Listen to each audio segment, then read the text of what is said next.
Hallo und herzlich willkommen bei ePIG. Wir berichten von der IWA 2025 in Nürnberg.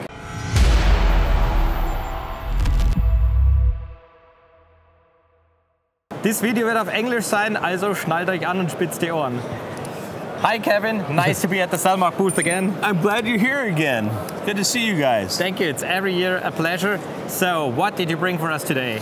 All right, so today we have a brand new brand that stood up earlier this year. It's called Dark30. It's a premium thermal brand, and we actually have two products now that are out and available. One is a 640 thermal camera, and the other one's a 384 thermal camera. They're both called Defiance PTZ. PTZ is pan, tilt, zoom. Both of these products are vehicle-mounted thermal cameras. They look exactly the same. The only difference is going to be some of the technology that's inside of them.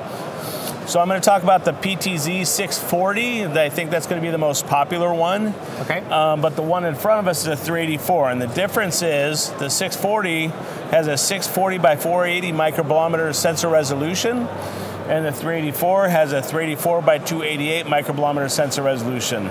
So a little bit less sensor resolution in this camera as compared to the 640 thermal resolution that we have up on top of the buggy. All right. So that's what we have. Two products with the same name. The only differentiating factor is going to be the sensor resolution of 384 and 640. They're both called the Defiance PTZ. Okay, so except from the technology, how do I mount this product on my car, or is it for a stationary use, or what are you intended to do with it? So, the key term in there is vehicle mounted, right? And so lots of different vehicles. So some people will be mounting them on cars, on trucks, on all-terrain vehicles like side-by-side, but you're also at some point, I'm sure you'll see people mounting them on boats, on airboats. You'll probably see them on police, security, border patrol. I mean, basically any type of vehicle where somebody's going to be using it for nighttime navigation or nighttime observation, it's a great application for that. So I don't want to restrict it to, say, just all-terrain vehicles for, say, hunting purposes. What we've discovered once we stood the brand up and introduced a product is that the list of applications for this type of thermal camera just continues to grow. Of course, and of course its popularity, I think. Yes, we even have first responders using, they're interested in using them for search and rescue. Law enforcement, of course, is using it for observation and fugitive recovery, things like that.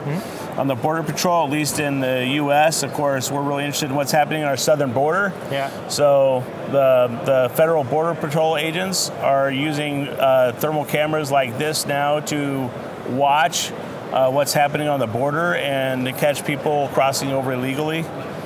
But then we also have ranchers that are using on the border, their farms and ranches. They're not even really using them to hunt, but they're using them to detect the same people that are coming through their ranches to keep their families safe, right? So there's a lot of points of contact with everyday life, I think, for a thermal camera.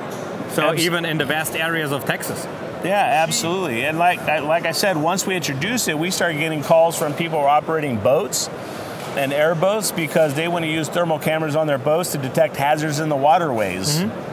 Right? Yeah, Fire departments want to use them to get 360-degree pan of fires after they put them out to detect hot spots.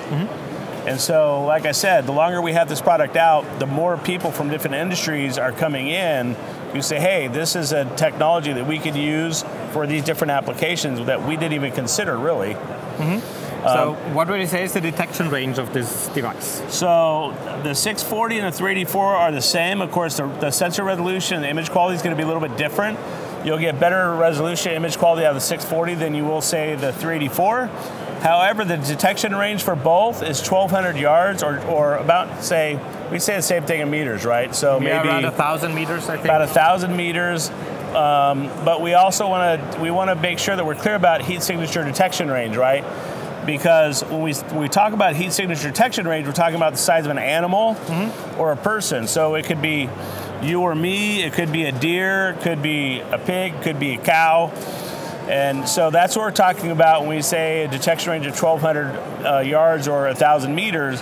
If you had something bigger like hills or tree lines or water towers, things like that, you're going to see that stuff much further away. All right. One of the nice things about these, though, is not only do you have good thermal resolution and an extended heat signature detection range, but also because you're hard wiring from the camera to the 10.1-inch display that comes with the kit, and it's also battery powered, you have virtually no lag and no latency.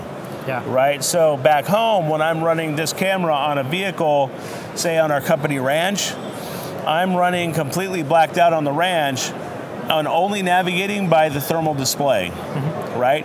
Then actually, in my mind, it's a little bit safer because I have 1,200 yards to see if anything's going to come out in front of my vehicle when I'm driving, versus normally with just the headlights, I only have seconds at whatever length of throw the headlights give me to see an animal running out in front of me. Yeah. With the thermal, I know hundreds of yards in advance that the potential for an animal come out in front of me is there. Okay, so really a lot of practical uses for a vehicle-mounted thermal like this. Yeah, I mean, and it's safer, right? I mean, like I just said, we're night riding. It's much safer to have that thermal technology when I'm out there riding at nighttime to detect hazards or potential hazards that are coming out in front of me than you ever would be with headlights. So there's also a safety function built into this technology. Alrighty. Okay, so maybe we can get one of those and experience its capabilities in the future. So let's see. I would say thank you very much for presenting this product to us, and we will see you in the future. And maybe we can tell a little bit more to our customers about the PTZ versions. You just need to come out to Texas and see how we use it out there. Yeah, that's not the next hub for a whole camera team, but we will keep it in mind and we won't forget the invitation. Yes. All right, cool. Thanks for coming back. Kevin, appreciate you. Thank you very much. So I have a very special guest with me tonight. His name is James Sellers, and he's the CEO of Sellmark Group. James, nice to meet you. Bernard, pleasure to meet you. It's good to finally be here. Thank you very much. So we work for Sellmark Group now for 5 years, and they are some of our dearest and most valued customers. And even something like a friendship developed over the years, because now we're visiting Sellmark Europe in Bulgaria on a regular basis, shooting with them, testing new products, and it's the first time that we meet James in person. Excellent. Well, it's about time. So now we need to also have you visit us in the United States as well. So an invitation to come see us in Texas. We sure have to do.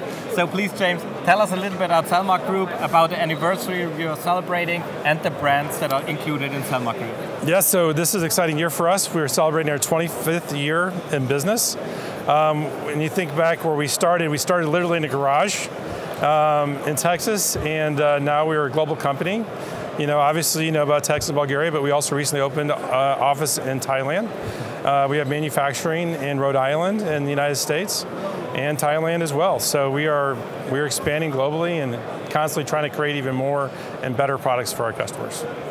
Well, the quality of your product does really, really stand out, especially in the price to quality ratio.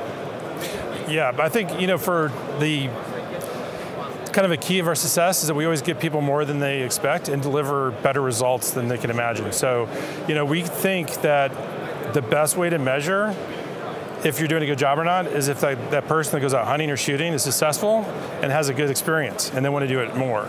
So we always think about how important it is that every time you go out shooting, you shoot with confidence and you shoot with precision, and that you are able to do everything that you hope to do.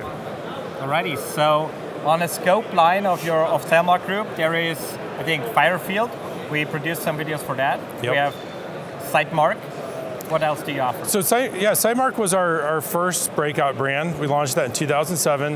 And when we started that brand, we really wanted to make the best possible red dot and sight brands. And we were focusing on the way the hunting was changing and shooting was changing. You know, there's a lot of interest in shooting longer distance, a lot of faster shooting. So a lot of the early developments were around to have people accomplish more in the new style shooting. And now that's very popular worldwide. But we also saw there's a big need to get young people shooting. I don't know if you experienced, there's so many young people now that aren't outdoors, they're not hunting, they're not doing our traditions, they don't have our values. And they're living their life through TV and video games, and we don't think this is the right way. So what we want to do is create a brand to get people excited with energy and passion, to get young people out enjoying the hunting and shooting sports. So we can do target practice, so they want to do milsim, airsoft, all those things are great ways to get young people involved in the shooting sports. So Firefield's designed to get all those great new products to them, to make it easy. You know, they can easily find what they're looking for and have an amazing experience. From there, we have several other brands. We actually acquired 3 brands that are very popular now. Our first brand that we acquired was a brand called Configure. It's now called KGI. What that was is a tripod shooting rest system with the goal of making the most precision, stable shooting platform. And it was originally started by 2 police officers, the lead in Dallas. And they were dissatisfied with all the other shooting rest systems in the market. And they invented one that allows a fully rigged out rifle with all optics and all things you can imagine put on it, high caliber, and it will hold up, and it's still portable. So that's KGI. We demonstrated the K700 tripod with 25 kilograms, so 50 pounds of weight on it, and it kept sturdy. Yep, and I think you started seeing that there's a lot of new products coming with KGI, so we have a lot of inventions and innovations happening at that line. From there, we did acquire a company called Bullet Safe, which is a body armor, to provide security and safety, especially for our law enforcement security professionals. So really excited about that. It's nice to have products that also can save lives, and to date we saved over 8 lives with our product. We're very proud of that. And then most recently we acquired a company called Force, and which is a tactical light that's been used by a lot of NATO forces. It's been used by every major branch of the U.S. military and all the major law enforcement agencies. So it provides, again, a great tool for law enforcement. It's primarily pistol and rifle mounted, and it's really premium, the best of the best, light quality. And then from there, we recently launched the Dark30 pan tilt camera, which is a vehicle-mounted thermal, allows the driver to see full 360-degree awareness in any conditions, and is not limited by being outside of a vehicle. So, again, a big deal for first responders coming up on a situation where that every second counts, allows them to give situation awareness as they come in. And as a excuse me, as a hunter, when you're out in the field, to be able to scan all areas gives you an awareness, opportunity to hunt things you don't even normally see. The fact that it's presented as mounted on top of a vehicle allows you to actually look down into the fields where grass and things like that could obscure your view. So a lot of great new products under development. And so looking back in 25 years of innovation and technology, we have over 100 patents in our portfolio of products and brands, and just really proud of the team that we built and the partnerships and friendships that we have, people like you. So thank you for being a part of our success. Yeah, we really appreciate it, and we hope to work even more with you in the future. So James, it was a pleasure to meet you. It was a pleasure. Can I ask a couple questions of you? Yeah, of course. I want to hear a little more about your experience when you decided to take your premium German glass off your competition rifle, and then you put a Presidio, I believe, on it. Can you tell me a little bit about that story? Yeah, it was quite fun because I was shooting a lot of German or European optics, and all together with some premium US optics. And I started with ePIG-GROUP like 3 years ago, and I had to do a review of the Presidio scopes. And everybody told me, oh, you won't be satisfied with a sightmark scope. So we have a very certain testing procedure of scopes you can see in our videos that I'm not personally invented, but I fusioned that all together, like testing glass quality, mechanics, zoom factors, holding zeros on the different zoom factors and whatever. And I discovered that this scope can do everything my premium scope can do, but for like a fourth of the price, or 20% of the price. So I really I took down scope after scope from my rifles, and I replaced them with sightmark scopes. That's awesome. So especially Presidio line is one of my favorites, and I replaced them with Presidio scopes, and I sold this 10-year-old European or American scope for a lot of money still. Yep. So I could afford more ammo. and go to more competitions. That's great. And that's what I recommend to every shooter: invest in training, invest in ammo, and buy good scopes that don't have to be premium. We don't jump out of helicopters, we don't jump out of airplanes, or we don't dive out of submarines. We need just scopes with perfect mechanics for our sports. And even the glass quality, which was always the main part for European or premium US optics, has improved a lot in cheaper optics, so that it doesn't even matter as long as you shoot under controlled light situations. Yeah. So are you winning competitions with the Presidio? Yeah, quite some. Yeah. So last Friday I won 19 different disciplines out of 20 in state championship here in Bavaria. So that is fantastic. So yeah, I think I have the mini shot M spec mounted on revolvers and pistols, because even the price to quality ratio is phenomenal. And yeah. That's great. Well, Bernard, it's been a pleasure talking with you. ePIGs with us with the journey. We're just getting started. Can't wait to see what we do together next. Right. Thank you. We really appreciate it. Thank you for the interview. Appreciate it. Thank you so much. Das war's hier vom Sellmark Stand und den beiden Dark30 Produkten. Wir hoffen, euch hat das Video gefallen. Wie immer, denkt dran, Like, Abo, Glocke drücken und schaut auch mal rüber auf Infos Tech TV. Da haben wir auch was für euch gezaubert. Wir sehen euch beim nächsten Mal.